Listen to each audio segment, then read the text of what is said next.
Sim, sim. potencial, né? Legal fazer uma pergunta. Quando a gente conversou, eu e o Pedro, a gente conversando bastante de carreira médica recentemente, e dos talentos que as pessoas apresentam desde o começo, e como isso vai direcionando a escolha do aluno de medicina para uma carreira médica específica, para alguma especialidade também, como forma de atingir essa carreira.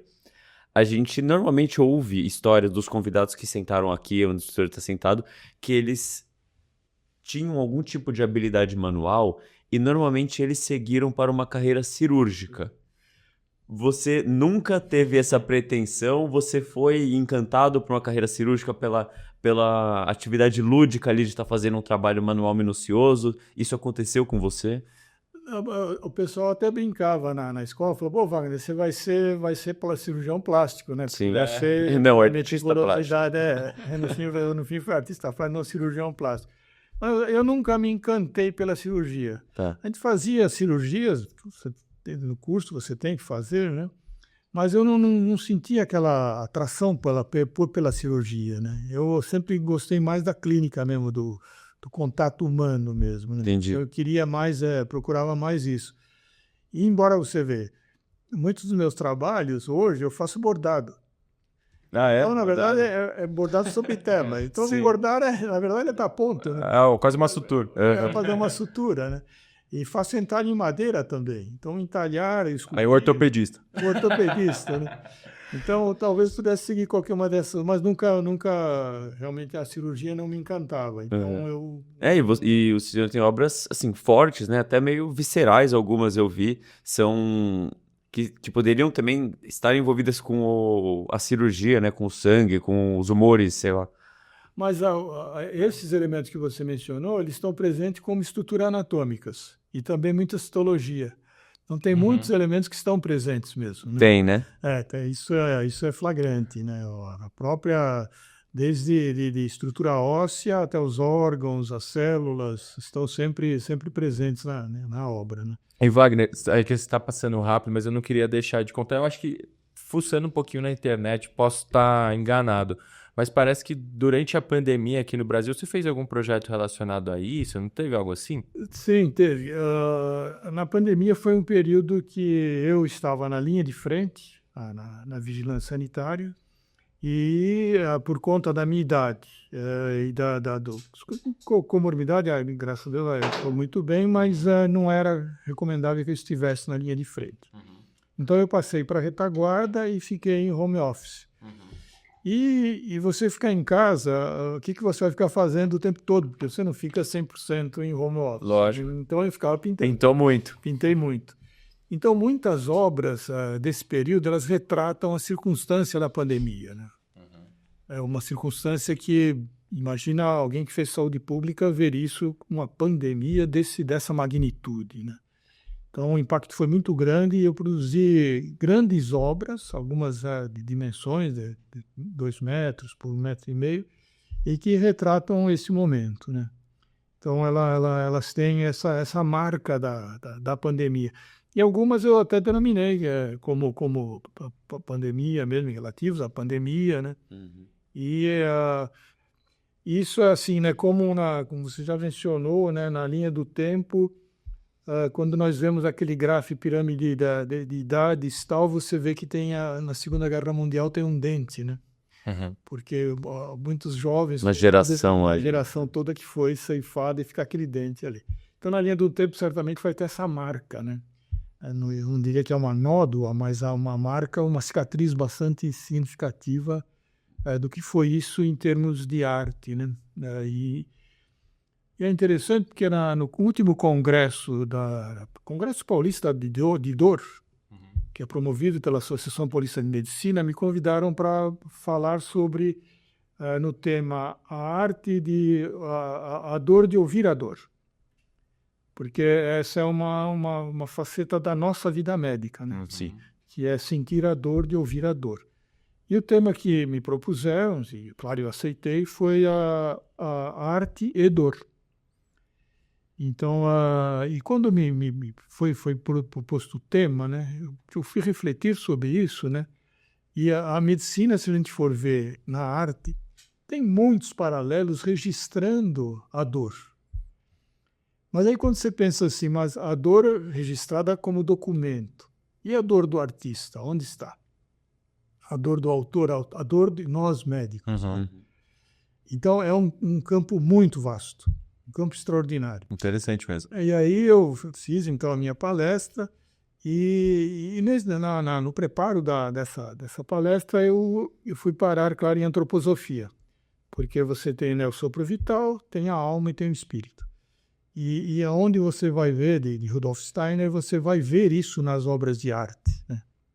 A dor, seja ela orgânica, que está muito exemplificada em diversos trabalhos artísticos, desde Marat, lá no Leito de Morte, né? A própria Charlotte Corday com a faca na mão, coisas assim bem orgânicas, né? Até a alma do artista que você vê em Munch, uma alma sofrida, né, que está nos traços do expressionismo, né, da forma. O grito de Munch é um lancinante, né, e está não apenas no tema, mas na forma de pintar, né. E aí eu até mencionei na época, e Van Gogh, né? Van Gogh, pouco antes de um dos seus quadros mais magníficos, ele resolveu se casar. Achou que ele devia constituir família. E tinha uma jovem lá que tinha até um vínculo familiar com ele, que ele resolveu se declarar para ela. Isso está em Cartas a Theo, que é do irmão dele, né? E quando ele se declarou, ela disse assim, não, nunca, e se afastou rispidamente dele. Acho que eu nunca vi um não tão eloquente, né? Nunca. Irretratável e irrecorrível, né? Me dá um tempo. Não, é não, nunca. E na Cartas a Theo a gente vê que isso foi uma coisa que marcou profundamente a alma dele. Aquilo é uma coisa tão dolorida de você ler, né? Ele descrevendo isso para o irmão dele. Mas o que você vai ver na pintura dele é o que era o espírito dele. Porque as pinturas são luminosas, elas são radiantes, elas são tão cheias de vida que aquilo não chegou no espírito dele. Ele continuou pintando com aquela mesma placidez, com aquela mesma serenidade, ainda que os traços fossem vigorosos, né? Eram traços rudes até, né? Muito de robusto, forma né? expressionista, já pronunciava o expressionismo, né? Mas aquilo não atingiu a órbita mais alta, né, do universo dele, que era o espírito dele. Que legal. E Wagner, assim, você contou já aqui né, quando a gente estava com as câmeras desligadas, sobre essa história lá da faculdade da Paulista, né? E eu acho isso muito legal, assim, porque às vezes eu ando também lá nos corredores da Santa Casa já fazendo não vou dizer que é um desabafo aqui, mas contando um pouquinho talvez de um sonho que lá na Santa, né? Eu acho que você, por ter trabalhado em diferentes órgãos de saúde, por assim dizer, né? Físico, estrutura física, eu quero mencionar, que sempre tem também umas obras, né, relacionadas à saúde. Então, na Santa Casa, vira e mexe, você está caminhando nos corredores, tem ali uma obra, mesmo no Incor lá, que meu pai que é cardiologista, quando eu vou visitar lá no hospital, tem a obra no coração que está ali, você vai no Einstein, outro dia eu fui lá, fiquei abismado a quantidade de obra mesmo, que eles têm vários cantinhos, tem ali, está indo em direção à diretoria, tem uma obra, outra, tal, eu falei, um dia eu vou ter uma obra minha aqui nos corredores da Santa Casa, né? E aí eu imagino que você, na ocasião que foi lá, né, retornou à escola onde foi a tua origem. Não, eu queria que você contasse essa história, porque eu acho que ficou muito legal. Quando nós temos essa vocação médica, né? E para nós a vida é a coisa mais importante, caro sublime. E quando nós ingressamos na medicina, o seu primeiro impacto é com uma sala. No nosso caso, da minha turma de medicina, de 1971, da Escola Paulista de Medicina, 30 cadáveres. Ou seja, o primeiro contato seu de que valorizar a vida é com a morte. E morte de seres humanos anônimos, absolutamente anônimos. Porque na época, hoje, os corpos que vão para estudo, você tem que fazer a sua doação em vida, lúcido, consciente, assim no documento. Na época, pessoas que morriam anonimamente nas ruas, elas eram destinadas a estudo sem maiores providências. Então, eram pessoas que não tinham quem reclamava o corpo, ou seja, eram absolutamente anônimos, não tinham nome, não tinham identidade, não tinham nada, estavam lá estirados, servindo ao nosso estudo. Seres humanos anônimos que, por curiosidade do destino, que tiveram uma vida certamente miserável, foram, através das nossas mãos, se tornar grandes benfeitores da humanidade. Cederam seus corpos por uma circunstância fortuita do destino. E me causava um sentimento muito forte de respeito e de pensar também que os faraós tinham lá suas tumbas, né, folhadas a ouro, né? E aqueles seres humanos benfeitores da humanidade estavam lá estirados em mesas de inox para que nós os vilipendiássemos. O melhor das intenções, claro.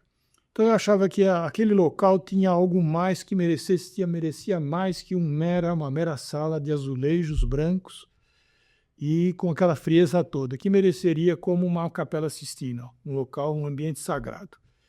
Eu tive essa ideia, esse projeto, e quando eu completei 40 anos de formado, falei, bom, chegou a hora de eu fazer essa obra. Eu fui procurar o professor de anatomia da Escola Paulista e expus o meu projeto para ele. E ele falou, olha, primeiro ele foi muito cético, né? Tem esse cara aí, né? E ele falou, olha, você é capaz? Eu falei, eu sou capaz, professor, eu sou pintor, eu sou capaz. Falei, então tá bom, eu autorizo que você faça. E eu pintei, então, 10 murais da Capela Sistina nas paredes do Laboratório de Anatomia da Escola Paulista. O maior deles tem 15 metros quadrados, que são 5 metros de largura por quase 3 de altura. Nossa, que é o criador do Michelangelo, que, né, está lá na Capela A gente vai colocar na tela aí para o pessoal ver. Ah, tá. Aí dá para colocar.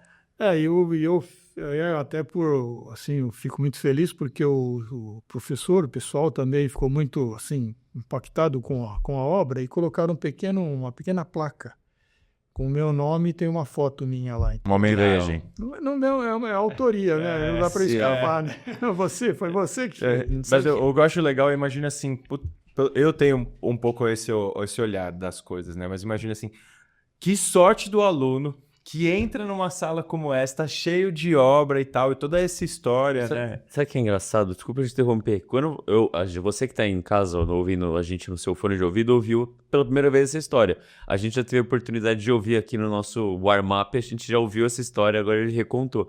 Na primeira vez que o senhor contou, eu tinha entendido dessa forma, né? Que privilégio para o aluno chegar na sala e ver isso. Mas agora, na segunda vez que você contou, eu percebi que toda essa ambientação, né, quase uma exposição numa sala de anatomia, foi também para honrar o cadáver que está lá. Eu não tinha entendido isso na primeira vez, né? Que sorte Também. pro cadáver, né? Pra pessoa que está ali. Mas ali eu também acho que é porque na aula inaugural daquele ano, era o professor Prats, o titular ainda. Toda a Escola Paulista adora o professor Prats. E me convidaram para participar da aula inaugural, com os 120 alunos lá. E eu senti honrado, fui lá, né? E ficou o professor Prats, eu e o professor atual, que era o professor Alonso, da anatomia, lá eu sentei no meio. E eu fiquei tão emocionado, mas tão emocionado, porque eu estava ali sentado vivenciando algo que tinha se passado há 46 anos atrás. Com a sua primeira aula lá na sala de anatomia. No outro ponto de vista agora. Um outro ponto de vista, né? Fiquei tão emocionado que eu estava me segurando para não chorar, realmente. Lógico. Para não ir às lágrimas. Aí o professor, pouco antes, o professor falou, olha, primeiro vai falar o professor Prats, depois vou falar eu, depois falar você. Então, tudo bem. Mas eu fiquei tão nervoso que eu falei, professor, eu acho que eu não vou falar nada. Falei assim para ele aqui do lado, né?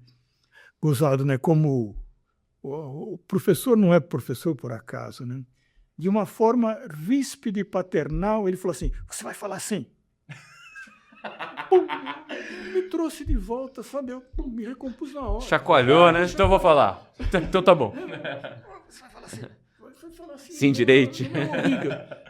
Comporte-se. Seja homem. E eu simplesmente, numa das coisas que eu falei, que eu acho que quando eles mencionaram que eu tinha feito tudo aquilo, eu falei assim, olha, isso aqui está apenas para lembrar para vocês que a vida acadêmica de vocês começa hoje, mas a vida médica de vocês começou no dia que vocês foram soprados por um sopro divino e escolheram a medicina. E não se esqueçam disso. Isso é apenas para lembrar vocês desse fato. E falei algumas poucas palavras e parei por aí, né? Não precisava um grego também. Mas era o suficiente para mim isso. também, né? E sabe o que eu acho curioso? Talvez, né, agora que eu não sou mais um aluno, e óbvio que eu tô mais para perto do grupo dos alunos do que para alguém experiente, né? Queria deixar isso claro, para só pontuar que eu reconheço ainda que eu tenho muito a aprender. Mas talvez seja essa, né?